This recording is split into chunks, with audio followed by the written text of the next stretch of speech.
Good morning, good morning, good morning. Yeah, let's get this day going. Okay, let's get it popping. So, the Sascha, fucking Riley shit gets spicy about 10 minutes in. Might as well do some commentary while I'm doing this before I go do shit. Hold up. I'm just gonna. Well, you guys get it right from the thing. I'm just gonna start recording, and Okay. so I just want to clarify in terms of date, July 18th, 2025. My full name, Lisa Noel Volding, and Riley, do you want to state your name and any My name other is names? William. Oh, I'm sorry. No, go ahead. Go ahead. I didn't mean to interrupt. My name is William Sascha Riley. I was born Manuel Sascha Barros. Okay. But my legal name is William Sascha Riley at this time. Okay, and I'm just so we're clear. I'm based in Victoria, British Columbia, Canada. I lived in the United States full time for a bunch of years, but I was brought up in Canada. My citizenship's Canadian, and We might be neighbors at some point. Canada is right now number 2 on the list of the countries that I am potentially going to move to. you know, I think it's a good place to look. There's a lot of Americans actually. I've spoken to Americans that I've told. Oh, I didn't mention. Okay, so he has proof, or he was actually the proof of like severe molestation and like depravities done by social elites. This has been talked about in a bunch of weird conspiracy circles. Not his story exactly. He's actually been brought up before, but I don't know. Getting this interview, I guess, was getting out finally out because everything's being weird. That's another thing for another time. But this right here, this is gonna be some fucked up shit he gets into. To come here, and there's lots of Americans that have come to visit more, and it's a lot more embracing, inclusive of a culture. How do you go with that? So, you know, it's quite lovely. I recommend. In terms of what my approach, really, what I wanted to do is like to just really like a thorough discussion. You tell me everything that you've been wanting to say, and Okay. I'll ask some questions. This might be one of like however many discussions, and I'll record them. If it's 1, if it's 10, and what I'd like to do, I'm sort of recording with an eye to Oh my glasses. I can't your see testimony, shit. I'm under my- getting your testimony of what you experienced, what abuse you suffered, and what you were witness to. And an eye in terms of being able to get into a format in terms of affidavits, whether we look at getting help from the International Criminal Court, because obviously what, you and I have discussed already, there's definitely a whole whack of crimes that have been getting committed by a lot of folks, and is even a case where there could be crimes against humanity charges in regards to. There's a lot of weird shit going on, especially with this now. Everybody, we all been played for fools for years. Like, it's okay if you're just waking up. Some of y'all, this is wild though. Okay. Been saying it for years. And what else I'd They like have to do actual, is the I'd like last to time I look got hit at by a whether car and shit that was done with that Epstein. whether you would be okay with me like transcribing and then publishing something. I publish newsletters selectively. I have a newsletter called Outlaws of Chivalry I publish once in a while, and I was looking at perhaps publishing there if you're okay in terms of how it could help us in terms of. I'm gonna botch her name, but her actual name was Virginia Garif. I don't know, but I at least get her name right. I feel like a dick if I didn't say it. Yeah, she hit by a car, get involved in all this. So she was one of the victims, like talking, and her life just went to shit. I swear that the way she talked about it, she was getting gang stalked before she died, and then they killed her. Legal support. Fucked up. In terms of the International War Court. I am for whatever puts a light on this, because in my mind, the powers that be are already aware of my position on it and aware that I have spoken up. And, the more light that is shed on there, I don't think that I'm incurring more more risk, except for some maybe lunatic that wants to be a soldier for Donald Trump, because they are a little crazy. They're a little brainwashed. But I don't mind whatever would bring a little bit more light to this, particularly the stuff. If we can get some of this stuff verified, and I know that me speaking up is one thing, but then the verification process, is important too. And I have read about software where, facial recognition software that taps into the banks of known cataloged child pornography. So if the films that they had me make can be verified, it's not something. Those same sick fucks, though, they're compiling all these FBI kiddie porn things to make fucking, AI slop for pedos. So, such a moralist people trying to get it up the street. Fucking gross. Thing that I can go online, but I am confident that it's there because somebody that I served with in the Army got put out of the Army for child pornography, and my chain of command talked to me, and they said, hey, some of these images, some of the films or whatever that he had looked just like you. And that was the first time I think I had ever talked to anybody about having done those films. And I told them, yes, when I was a child, I had to do those things. Yeah. So let's talk a little bit more about... That's got to be a really weird, embarrassing situation for that poor bastard, too. Like, his superior shows up, and he's just like, well, we got this diddler down the road, and, yeah, he was working in the same thing. We had photos of you, homie. You were like 10 or 12 in that bitch. About that circumstance. It's fucked up. So really you were in the Army. What years were you in the Army then? This would have been my second time in the Army. I rejoined in, 2002. Yeah. And I retired in 2016. I was in from 91 to 98 as well. So I did a little over 21 years. But the time frame that they pulled me into the office and discussed that would have been around 2008, 2009 time frame. It was in garrison, so it was between deployments. Yeah. So around that time is when they talked to me. And yeah, I can just remember, telling them that I knew it was out there was nothing I could do about it, and thinking that there was really no way to go about, anything at that point. I didn't know what I could do about it, if anything. Yeah. So it was from when our emails, it was one of the fellow soldiers that was caught with a bunch of child pornography, and then your commanding officer pulled you into the office to go through and said they'd seen you in the films? I did not look at any of the films. All they said was, hey, we had to look at some of this stuff, and one of those people looks just like you. And that's the first time that I had, I think, ever really spoken about it. And I said, yes, those are probably me. But I did not personally see them. But they described something that I knew that I had been a part of. Yeah. Can you talk about that a little bit? Here's what it more? was. Yeah.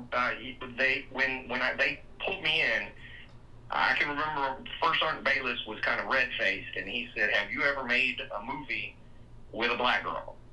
And that obviously was, I'm not a movie star, so obviously that's a very odd question, and I knew exactly what he was talking about when he said that. Mm-hmm. So I said, yes. So he said, okay, well, we have found some images that are of a sexually explicit nature on another soldier's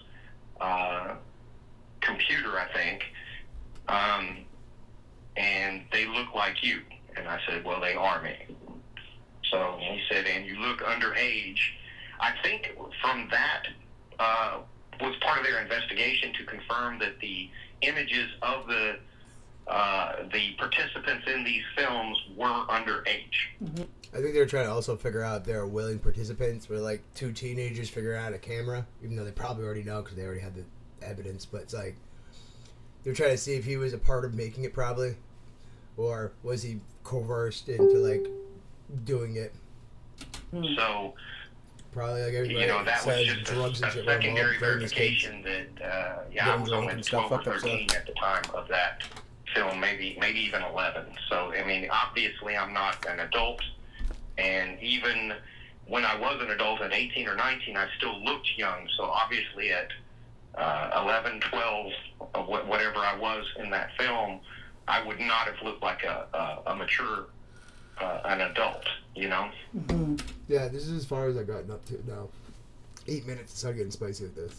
I figured I'd make a video. It was more, I think, for confirmation that these images were of children. So I don't remember if he actually got court-martialed or if he just got UCMJ, which is just their lower grade of punishment. But I do know that he was chaptered out of the military over it. I think he might have had to do a little jail time, but I don't recall.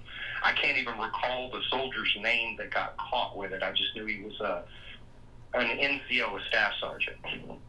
And was there did anyone else ever talk to you about the films again? Did they ever talk? Did they ever infer that there was any further investigation in terms of when the films were produced? Did they? I guarantee you, the moment he got pulled, his name's probably on a list of other names that are on a blacklist that when the military sees him, they're not allowed to probably interview him like Virginia is. Like, these kids probably got ignored for a while. It took them, like, probably having to get it out before, like, actually anything got... We all know it didn't. Okay, it went on for, like, 40 years, 50 years. It's fucked up. Like, so many people knew about it and didn't do anything about it because they got paid off. Ask you anything about dirtiest who money was involved, ever. Or did they? Makes drug money look clean. No.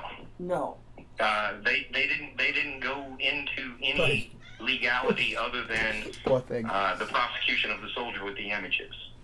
So in the military is a little bit different than civilian. I don't want to call it the court system because it's just the officers and NCOs in the military, but they have their sphere of influence. They have their little scope of operation, and if they uncover more, I think that they're required to give it to the civilian authorities, but they don't have any jurisdiction to go further than to just prosecute the soldier for the infraction that he is guilty of, if that makes sense the way I'm saying it. No, I understand. Do they have any duty or is there any legality, or do they have legal requirements to inform civilian prosecutors of such cases? Yes. Okay. MP court, shit. If they suspect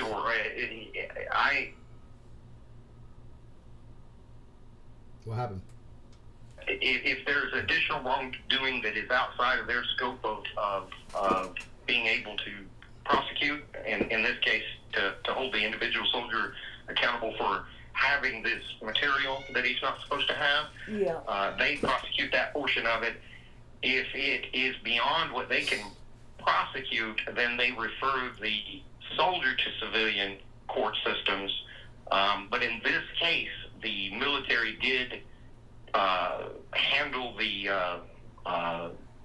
prosecution of the soldier, and I think all he got was like 30 days and reduction in rank to E1. They kicked him out of the Army, gave him a less than honorable discharge, I think. I don't think he even got a bad conduct for that. That's fucked up. But that's sketch. Like I said, they probably realized the producers of it. They barked up the wrong tree, and someone up top barked back down at him.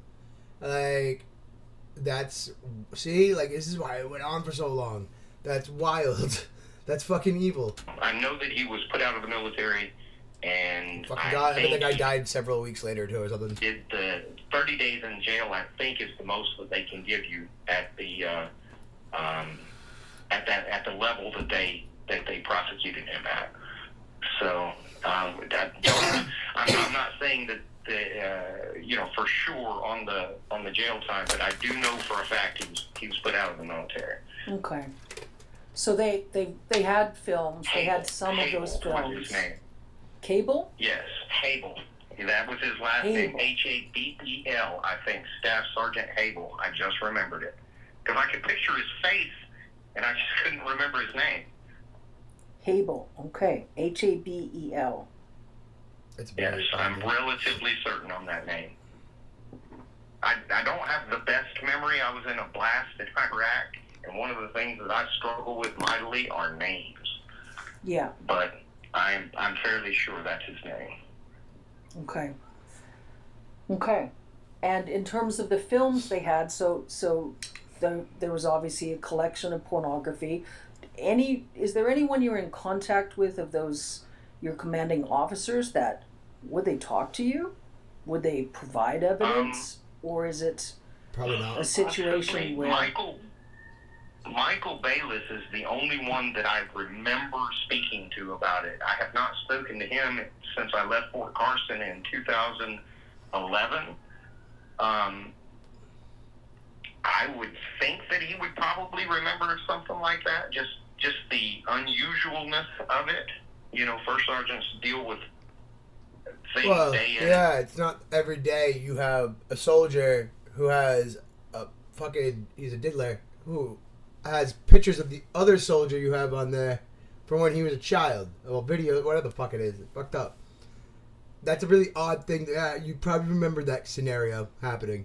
Day out, but I would think that he would remember that just because of how it's not every day that you have to deal with something like that, you know? Yeah.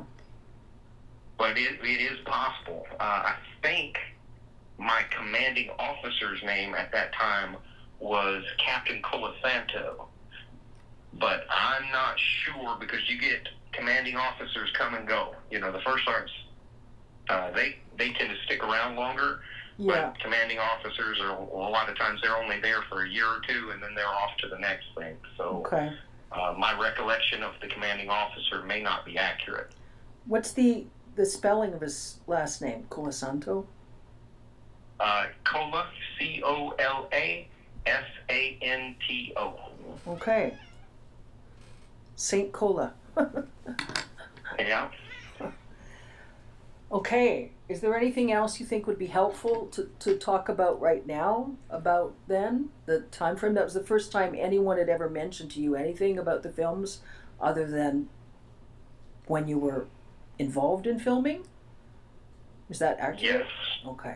Yes. Well, the first time that I can recall anybody that it ever coming up, I always... It'd be awful if his family was involved. Knew that they were, you know, that the films, at least one or two of them were out there. I don't even know how many times I was filmed. But I can tell you that some of them are extraordinarily horrible. I can give you one instance where they were filming us. It was me and a girl that I knew that I had been trafficked with in other venues. And while we were filming, they came in and shot her in the head. Oh, fucking her, what? obviously. So that would be... Was that the Runaway? That was another girl, and I can't even remember her name. The Runaway was tortured to death in a duplex in Enterprise, Alabama. My parents did that, and that wasn't on film. Not her being tortured, but that was that black girl that I'm telling you about that later on Michael Bayless had talked to me about. But they went and got her because they were afraid that this was after the event. My bad. I had to do something. Had talked to me about. But they went and got her because they were afraid that this was after the investigation in Tennessee, and they were afraid that they would go down for child pornography. So they were wanting to kill her, and then they were wanting to get rid of me via an accident, but they couldn't because they had already tried to kill me several times. They had the incident in Texas involving the Chevy van. There was another instance in Texas where my dad threw me into the middle of a pool and said, sink or swim. And somebody saw it and called the sheriff. So there was a police report on that. And then there was a third instance in Texas where my dad threw me down a flight of stairs. And that one fractured my skull. Sounds like now, there may have been other things that happened as well, but I remember those three were enough that they generated an investigation. Yeah. There were enough things that happened in Texas that my dad moved from Texas to Tennessee and then got in trouble in Tennessee and then got in trouble in Tennessee and then moved to Alabama, got in trouble in Alabama, and then we just moved one more time. And you're talking about Alabama. Your adoptive dad, William Kyle Riley, correct? Yes. Yeah. I have located my birth parents. My birth mother lives in Sierra Vista, and my birth father lives in Edmond, Oklahoma. But I have not reached out to either of them. Mm-hmm. I just, within the last year, probably 6 months, I learned where they live. Mm-hmm. So, I don't know. That's just an odd dynamic for me, and I'm still kind of processing that. But as far as family goes, I have a half-sister up in Massachusetts, and that's about it. Okay. And your adopted dad, William Kyle Riley, worked as a pilot and was involved. Yes. Integrated in the Epstein-Trump was involved in all kinds of things. Yeah. And he worked a lot with Trump and Epstein, correct? I know that he was around Epstein and worked with Epstein. And I want to say that he flew for Epstein. And if not for Epstein directly, like transporting Epstein himself, he did transport some of the rich people to and from these parties that Epstein and company hosted. It wasn't just him. It was kind of a cabal of several people, and Epstein was the lead coordinator, maybe you would call it. But it's much more than just him as an individual. You know, it was people like him, like Trump, other people, and I can't remember, like how many, but he was handy to have around because he was a part of the process, and he isn't just like an airline pilot or something like that. He can fly anything. He can fly helicopters, fixed wing. It's strange that he joined the military, and his family probably would be well off if they're pilots and shit, and he knows all these people. I don't know. It's kind of odd. Smaller aircraft, larger aircraft. I mean, he's even if it's for escapism and shit to get away from the family. He's that pilot, that multi-purpose guy that could transport whatever you needed. Okay. So and I don't know if he ever got into the drugs. I can remember him talking at one point, and he had refused to do a drug run, basically, and somebody else took that drug run, and they got busted. Yeah. So I don't know what kind of aircraft it was or whatever, and it was around Florida that guy got busted.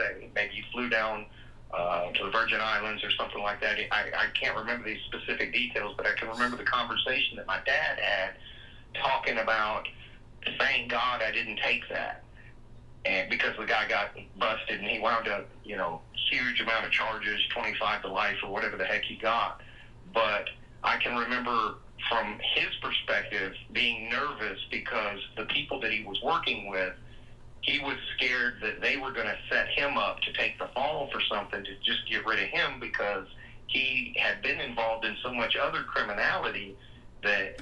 This sounds almost exactly like that Dallas Buyers bullshit and like all the Finders bullshit. Like, this sounds like that kind of shit, the way it's like a mesh network of like people doing wild shit with these status positions, doing things, and they all say that they're doing crazy shit. What the fuck? He was really nervous about taking on anything else. I know that's kind of word salad the way that I said it, but I think you kind of understand what I'm saying. I do. All right, we'll pause that right there. Be right back. I'm going to make a part 3 out of this and all that.